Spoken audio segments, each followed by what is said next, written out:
Okay, so this is going to be the after-action report for the gunboat raid on the 9th of December. This is War 109. I was commanding, uh, Roxu from 3rd Marines was commanding the 2nd gunboat, but I was overall operational commander. They wanted to tag along for a gunboat raid. So what I'm going to do is I'm just going to cover the main engagement that occurred. Just to give context for the rest of the battle, we have been trying to help out our friends on the land side to siege Port of Rhyme. Right now, it's cut off from land logi, and the only way the wardens are getting supplies in is from the sea, basically. So, for the first time ever, we've actually had a purpose to deploy the gunboats to actually help somebody do something, because Port of Rhyme is the VP location for Silicon Shelf, and they've been at the siege for several days now. So this is an ongoing operation. We're trying to just help out the best we can, and it's not because the game was designed like this. It just so happens to be that Port of Rhyme got encircled, and it's a ocean. It's on a coastline hex. So here we are. So we're doing work. A lot of people have been thanking us for all the help we've been doing on the oceans tiles next to it. So we are in Morgan's Crossing right here. So we took our route into Stilican, to Godscroft, and then into Morgan's. We were looking for things to shoot.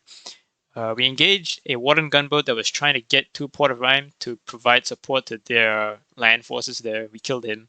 Then we intercepted enemy logistics that was coming from Morgan's to Godscroft. And we're fairly certain that it was carrying some kind of cargo. We didn't really confirm it, but considering how hard he tried to stay alive, pretty sure he was carrying something valuable. Now, this is after we had intercepted the Logi. Now, my main turret gunner asked, is he he pointed out that QRF is probably gonna come after us, but I was pretty confident considering that we already knocked out one gunboat, we already cleared out pretty much most of Stilican Shelf. We didn't see anything going on there. We also had already taken a look at Axid. I didn't get a chance to look at Isawa, which was the main point of interest in Godscroft. That's usually where the Wardens deploy most of their gunboats at. Uh, Slight mistake, but I wanted to keep moving and I wanted to actually find the logistics that were coming from Morgan's. So that was the reasoning behind that decision there. But after killing one gunboat and that iron ship, I probably should have kept a better lookout for our rear for QRF. But I was expecting it to come from Morgan's. I wasn't quite expecting it to come from Godscroft. But that's what's about to happen here is that we're gonna try and bombard this tier 3 bunker that's being set up. It's all wet, all fresh. Uh, it was a very tempting target, and I asked Roxu here, do you want to shell it? Because he brought full ammunition on his gunboat. He's maxed out. So I figured, okay, we've already killed the gunboat. We've already scanned and scouted most of Stilican, half of not half, but about a third of Godscroft and the Axid area. And our approach vector into Morgan's, we've also pretty much covered most of the naval areas in this hex as well. So it looked to me that we were pretty safe. All of the previous contacts that were spotted in the hour or two prior to our arrival here, they were all gone. They all had left. So I figured, okay, we can take the risk here and try and bombard this. And this is the 4th time. For all the 4th Naval guys, they know this, but for anybody who's new or doesn't know what goes on here, this is the 4th time that we have tried to do coastal bombardment and get jumped. It is the rule to it. Every time you try to do something like this, you're gonna get jumped. The reason why I figured it was good is, like I said, we already scouted it out. We already got some kills. If they were going to QRF, I didn't expect them to come this fast. And considering the amount of wet concrete that you can see here, I figured it's worth the risk to try get some stuff. And there's 2 gunboats, right? So I was gonna make sure that I was gonna keep lookout to the bridge area to watch out for QRF, and while Raksu started his bombardment.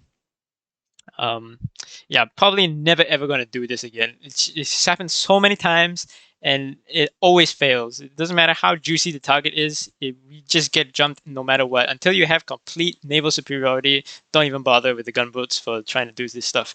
It's just not worth it. So that's what's happening here. We've found a nice juicy target. We've got enough and plenty of ammunition to go after it. I'm feeling pretty gung ho. Um, And yeah, so I'm just going to play the clip here, and I'll just walk you through all of my thought process as the battle was happening. Yeah.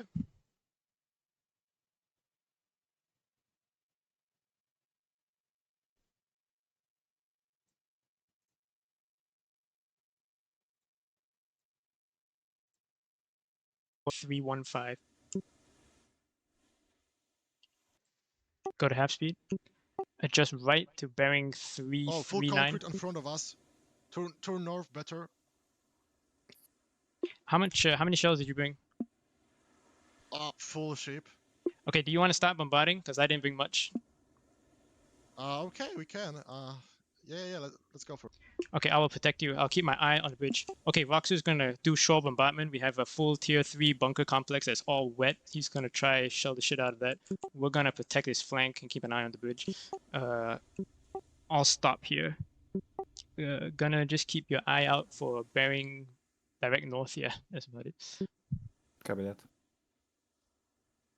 Okay, commence your bombardment. I've got eyes on both bridges. Can you move forward a bit? I need to make sure I wouldn't hit you. So I'm always paranoid once we get into the situation. That's why I'm doing like the full scan 360. And what you're gonna see here happen. This is the third time it's happened to me, right? The third time. I've got video proof of the last 2 times that this has happened. I would scan max range with the spotter view to the point where the enemy is gonna come at us, but I look away at the exact moment when they enter into view range, all right? And it's going to happen here one more time. I'm going to take another look in about 10 seconds to the point where the enemy is going to jump us. And basically, what has happened this time is the same thing that happened the 2 previous times this happened to me. The enemy is already en route to us at maximum speed. And the point when I look away, they enter our visual range. And gunboats, well, especially water gunboat, because they're slightly faster, they move pretty fast. So the moment that I look away, it's too late. They've already jumped us. If in order to, especially when you're stationary, like our position right here, in order to be able to maneuver effectively to defend yourself, you need to be able to spot them just as they get into range at like the 230-meter mark. If you don't, the colonial gunboat is just too slow and too unmaneuverable to be able to react any faster than that. But that's what's going to happen here. And I'm too concerned with the bridge area here because, like I said, we've already scouted out everything behind us for a good 20 minutes. It's just a bit unlucky there. Forward about 10 meters or so. But just get in front of his ship here. Okay, I'll stop. Nice, perfect.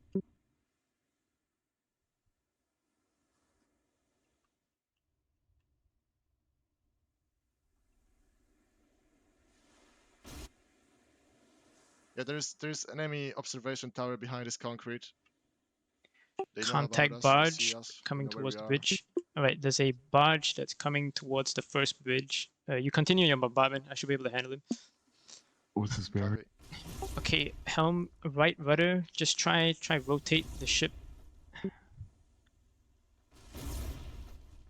a little bit more, just a little bit more rotation. So after I spot that barge, I get too fixated with it and I don't check again. But as you saw there, I already just checked it about 10 seconds ago from this point in the video. So yeah, that happened there. So the big mistake that happened here is that I forgot to ask my watchman, which is the 6th guy here, Kizo, to keep an eye out on our rear blind spot. Uh, that was my big mistake here. Not allocating my men to the proper positions. That was one. The second one was I didn't tell Roxu about how to handle your 6 man because basically his entire crew is inexperienced in gunboat operations. And throughout this entire operation, I was telling him all the details of how to work things, but I completely neglected this part here. It went over my head.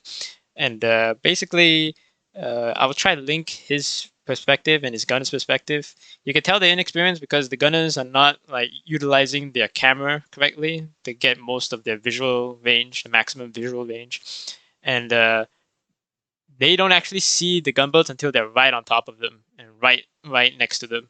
So there's that's what happens here. But it was a good learning experience for everybody here. You got to learn somehow, and defeat and failure is the best way to learn here. So I'm trying to rotate my gunboat here a little bit to the right so that if that barge decides to come at us, I've got my broadside already on. We can delete him before he even gets any close to us.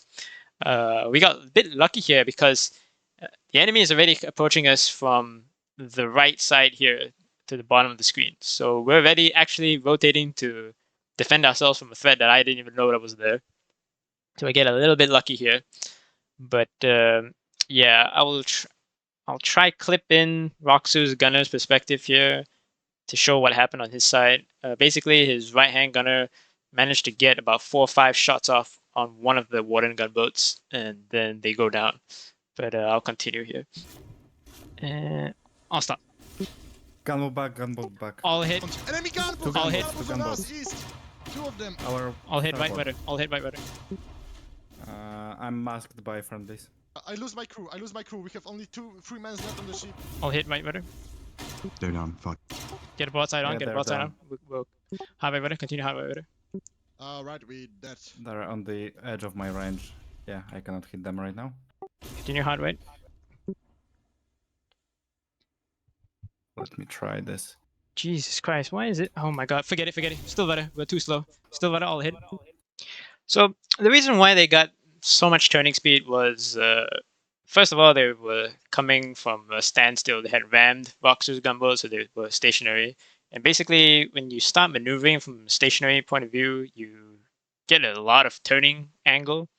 And they also had the added advantage of using Roxu's wreck to turn their ship.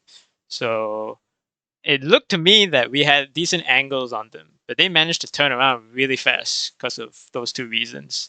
And at which point, I've been in this situation where I've got enemies behind me. There's no point in trying to keep a turning circle dogfight like this. And we also had the problem that we were pretty close to the shoreline as well. So I just forget that maneuver and try to make sure we keep our options open, not run into the ground and not try to chase something that we can't catch. So I tell Brit to go hard left here and make a beeline to the map border. And yeah, so I didn't know how many. So I'm gonna clip Roxu's gunner's perspective, but I myself personally didn't know how much damage and how many hits we had dealt to the enemy. All I know is that we have got some hits. I saw Jackson firing and it was getting some hits on the leftmost gunboat, and I didn't see at this point in time. From my point of view in this battle, I only heard a second ATR that was firing. That could not have been ours because my left gunner can't hit anything. He's on the opposite side. So I knew that some shots were fired off from Roxu's gunboat against one of the 2 Warden gunboats. So I know in my mind at this point that both of those gunboats are damaged, or at least one of them is heavily damaged. So I'm keeping that in my mind as I'm maneuvering here to try keep our options open. Hard left rudder. Helm, make your course bearing 150.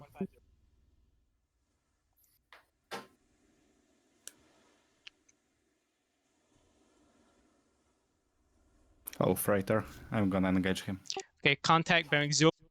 Okay, so Ash here is like a veteran. My entire crew here is pretty much veteran except for Jackson. He's new, and Kizo, who is the 3rd Marine liaison that came across to help man our crew to the maximum. But yeah, I've got a vet stack crew on this boat here, and Ash has been here with us for the entirety of the last war. So I don't need to like tell him what to do, right? I find if you want to see the difference between an experienced gunner and an inexperienced gunner, you can watch this video and you can watch the last raid that we had, and you can see like what it takes to understand what the orders are, what your job is supposed to do, but you also know at what points you need to take initiative to do things. So in this case here, we had an enemy iron ship just pop the fuck out of nowhere across our bow, and he starts engaging. I mean, I cannot be telling everyone everything and micromanage everything that needs to be done because I've got bigger fish to fry, right? I've got 2 Warden gunboats here that, although are damaged, that's still 2 Warden gunboats, all right? And they're obviously coordinated and are part of the same regiment or squadron because they came at us in formation and jump Voxer. So here, Apps is just going ham on that iron ship. that's what he needs to do, right? Because there's nothing here else that he can do. There's nothing wrong here. For any future commanders, the way that you want to run it is as so long as there's nothing immediate of emergency concern, you don't need to override or micromanage your guys. You just let them do what they can do, and especially if it's a vet crew, you just let them do what they need to do. It's only afterwards here, once we start the engagement, that I start giving the orders. That everyone then gets back on the exact same page as they need to be, and that's the big difference between the inexperienced and the experienced crews. So that's what's going on here. So the decision to engage occurs about here. So the thought process is very simple. We've already got some damage on them, but the most important factor that I'm calculating here is the fact that they're split up. The second Warden gunboat is a good 100 meters or so behind this guy here. Probably a little bit more, to be honest. And they're both maneuvering broadside onto us. I mean, what he's trying to do here is trying to cut us off from escaping to the map border, which was definitely going through my mind to just cut and run here because it's a 2-on-1. But considering that they're split up with a lot of distance, I was very confident, and especially with my crew and the ship, because I know what the capabilities of our gunboat are. I was very, very sure that we could isolate this guy right here, the lead gunboat, knock him out first, and then turn to deal with the second one and still have a good chance to win the fight. So that's what I'm going to do here, is that I'm going to take the fight to engage this guy, try to close the distance as fast as possible to him, while still trying to keep our position in order to quickly change to engage the second gunboat that's coming in from behind. 4-3, that's enemy gunboat 1. Enemy gunboat 2 is behind him, bearing 343, around 80 meters. What are you doing right now? Okay, so that was a bad call there, because when you're the normal gunboat crew and you hear a call out like that, you would assume that the second gunboat is 80 meters to us, which is not what I was trying to relay. Which is another reason why I usually tell most of the gunners and the upcoming officers that the range is not that important, because at the end of the day, even if you gave people the range, it's not like they can do anything. The side gunners, they don't have range markers on their UI, so they're not going to be able to do anything if it's like way out there.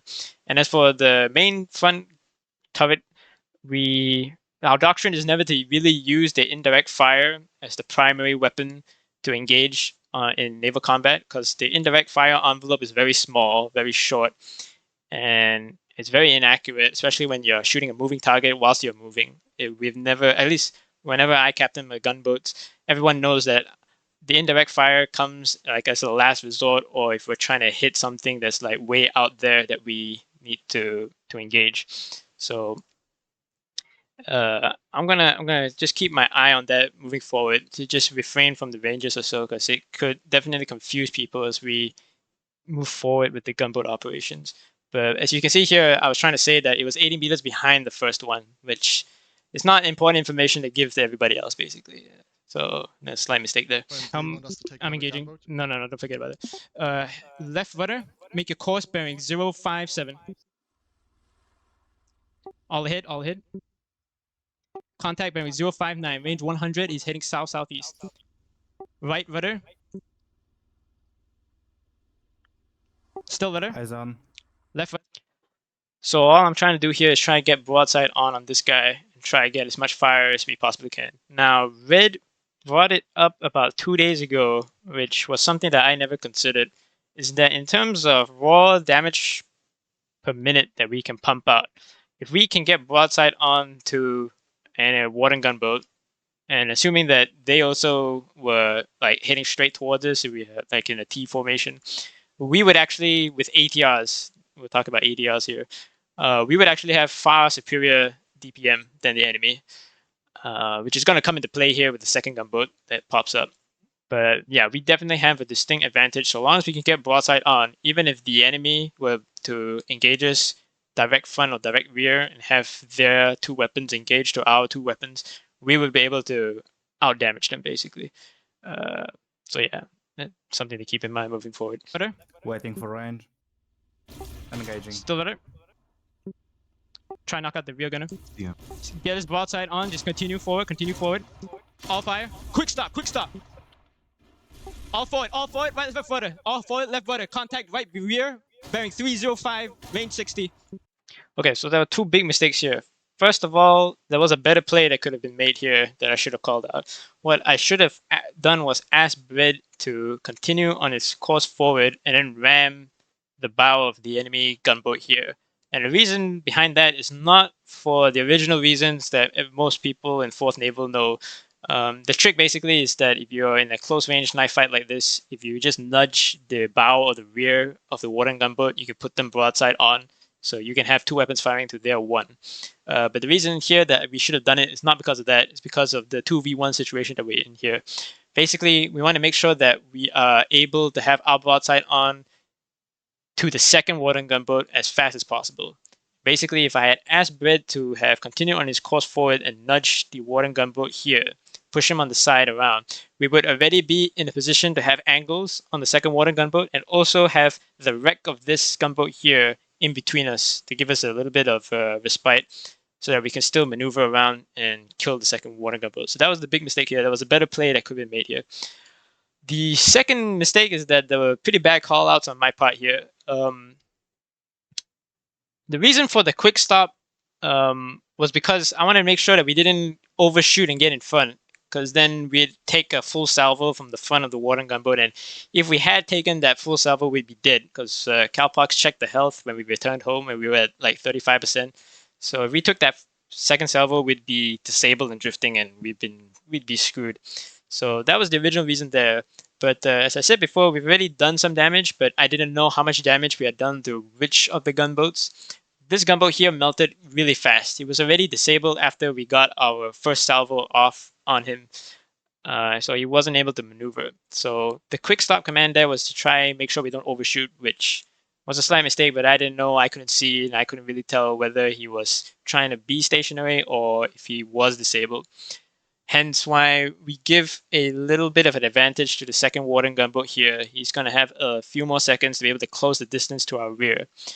Now, my callouts were bad here because there were 2 words that I should not have used. So right behind or right rear, I was basically trying to say that he was directly. That's the proper word, because if you say right, people may get confused and think the right side of the ship, which is incorrect. That was one bad call there. The second one was I got a little bit excited and panicked, so I think I said right and left at the same time, which is very weird.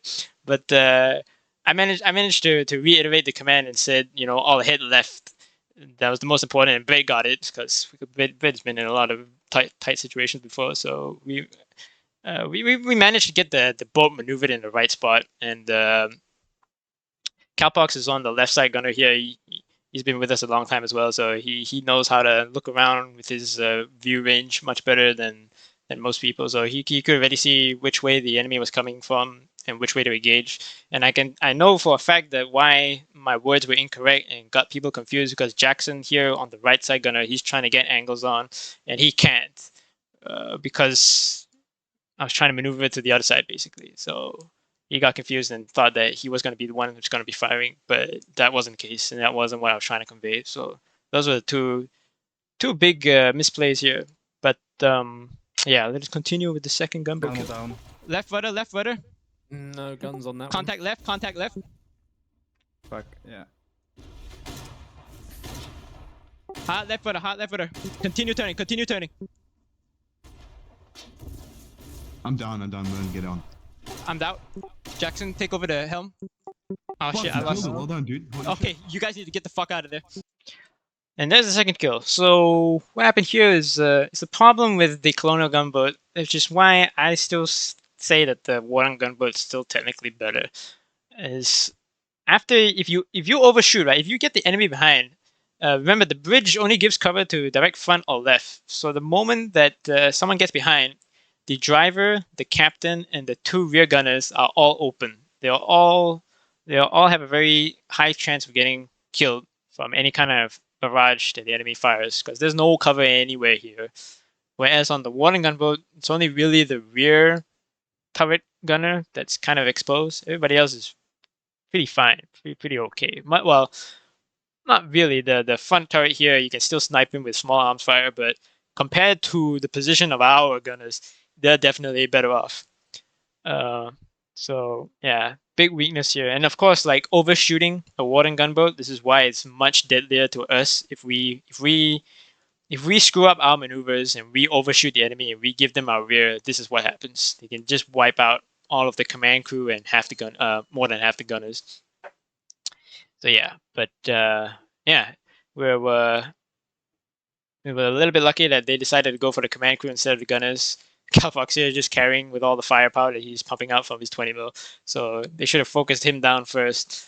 But it didn't help them much. They already were pretty badly damaged. We got broadside on. Ash had already shot off like 3 good rounds, all direct hits. And yeah, we weren't disabled. We weren't drifting. We were on the verge of being disabled and drifting. But yeah, it went well. It went fantastic. And everybody here managed to get the ship back home safely. It was a tight run, very tight run. Yep, all right, so that covers for this after action report here. That's all the tactical analysis I want to do. So yeah, thank you for watching.